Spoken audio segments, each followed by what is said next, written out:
Be sitting here this morning and you may be facing the battle of your life. For some of you it may be physical. For some of you it may be financial. For others it just may be that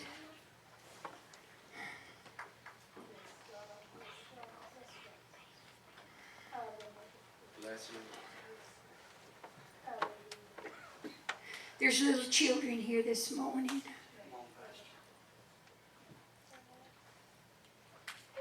And you have been brought into a grown-up situation. Oh, my. You have been trying to cope and deal with issues and things that you did not create. And really, you should not, as a child, have to deal with those things.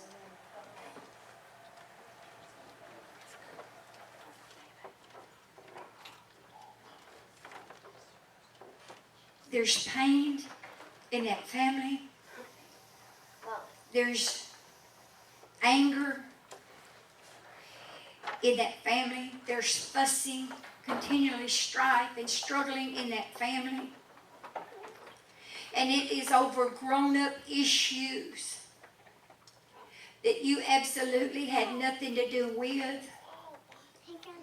And your nerves so many times are on edge and you feel like inside you're turned and twisted into knots.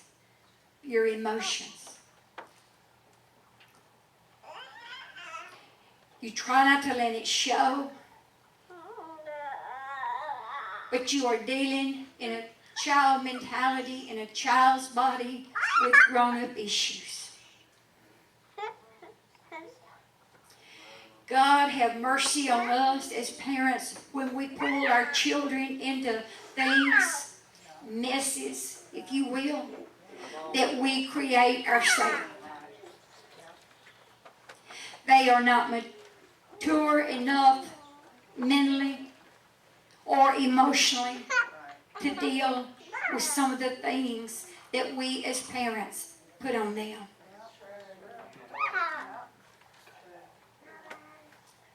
And there's some children sitting here this morning, I just feel it by the Spirit of God, that you are in just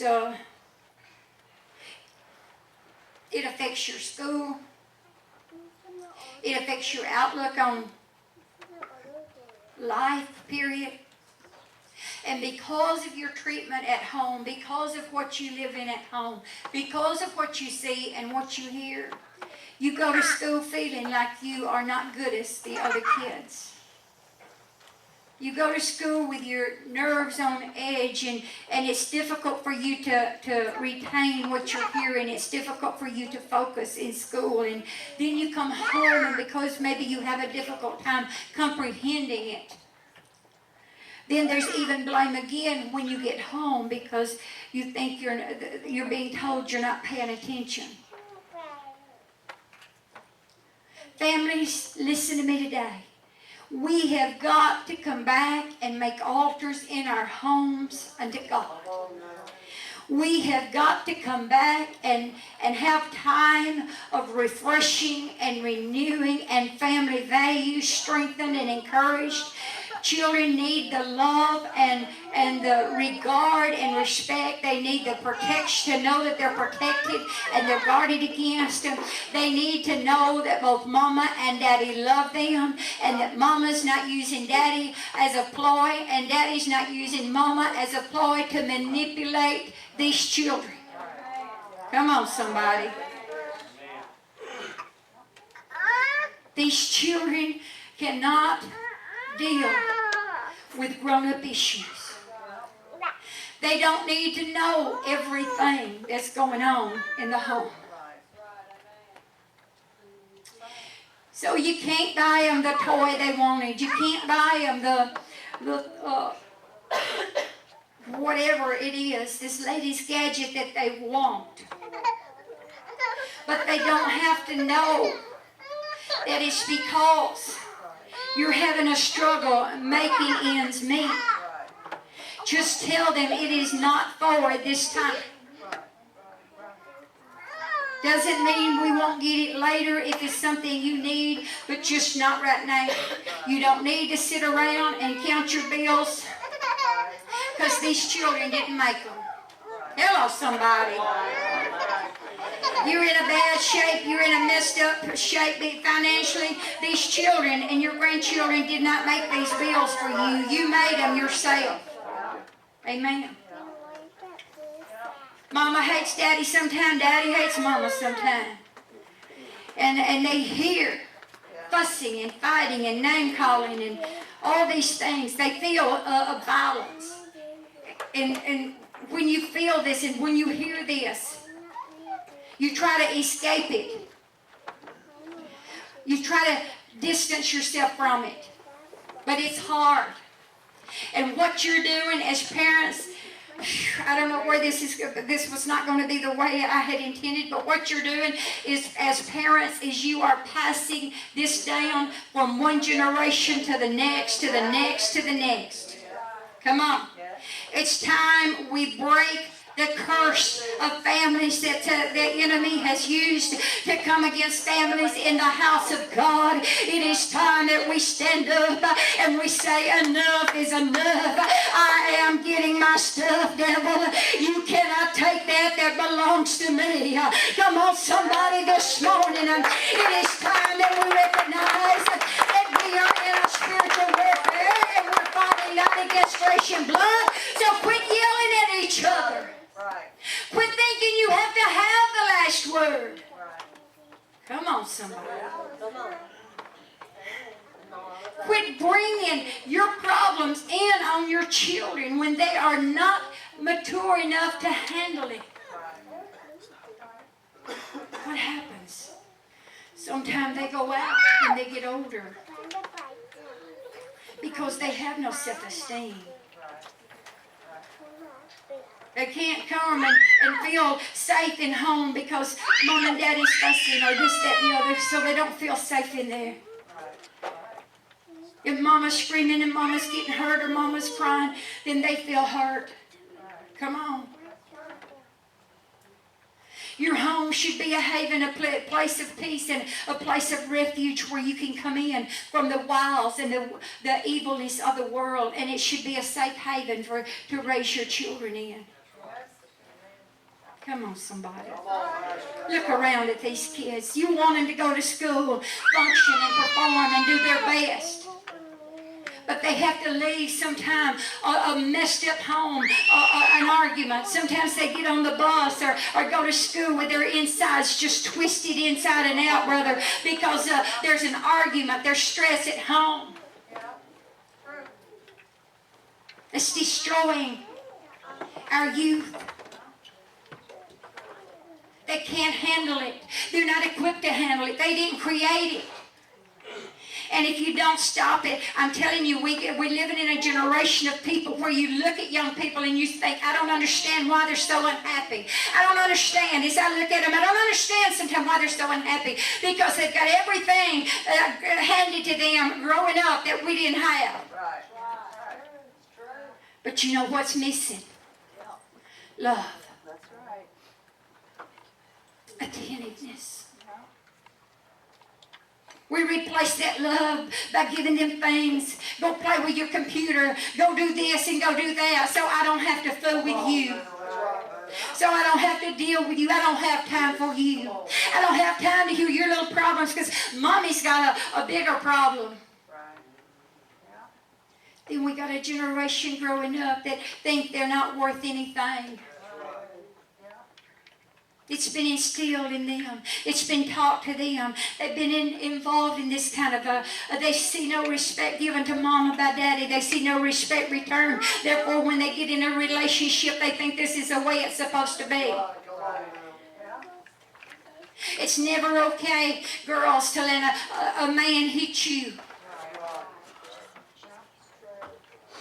Young ladies, it's never okay to let any man hit you unless it's your dad and he's correcting you. But when you start dating or you start going out with somebody just because they were raised in that and they saw daddy hit mama, it's never okay for a a boyfriend to hit you.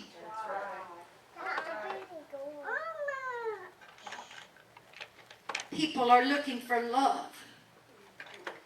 These children are looking for love, and when they can't find it at home, they're going to go looking for it somewhere else. When they can't find it in the church, come on now somebody, they're going to go looking for it somewhere else. And the devil's just out there.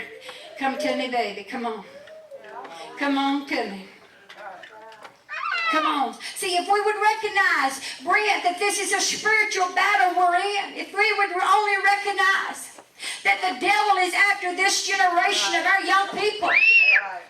And so many of them that have material things, more things than we possibly ever could have thought about having when we were growing up as children. But yet they're lacking the love that they really desired. And we're trying to replace love or think that love is a thing. If I just give you something, if I just buy you something, then that'll satisfy you.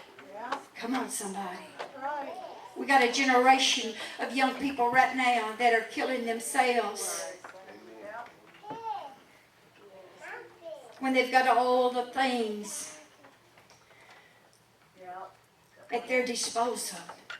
The internet, computers, color TV, their own everything. What?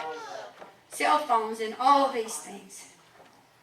But yet they're void of love. And this one, so many of them, you look in their eyes, and Brother Tuck, it's like there's no soul there. It's like you just get a blank stare there.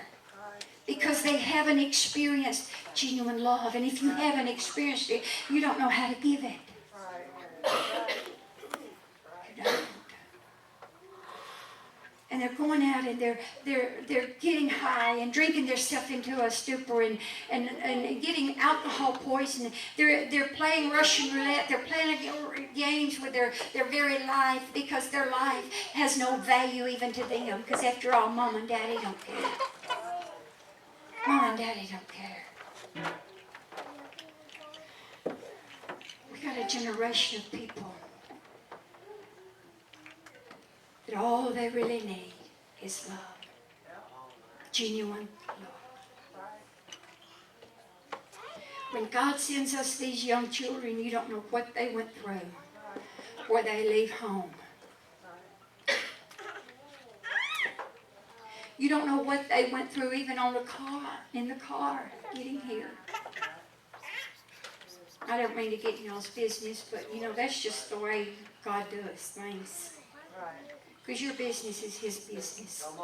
These children are the church of tomorrow.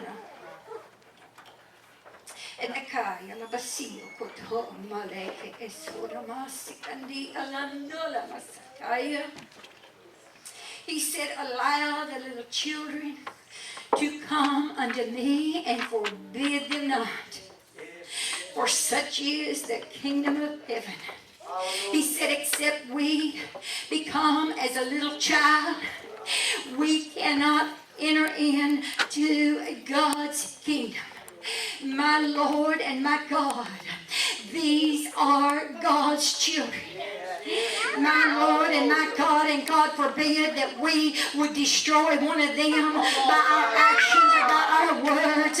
God forbid that we should mislead them in any way by our actions or our deeds and our words and the things that we do at home. God forbid that we turn them out into the world and say, I'm through with you.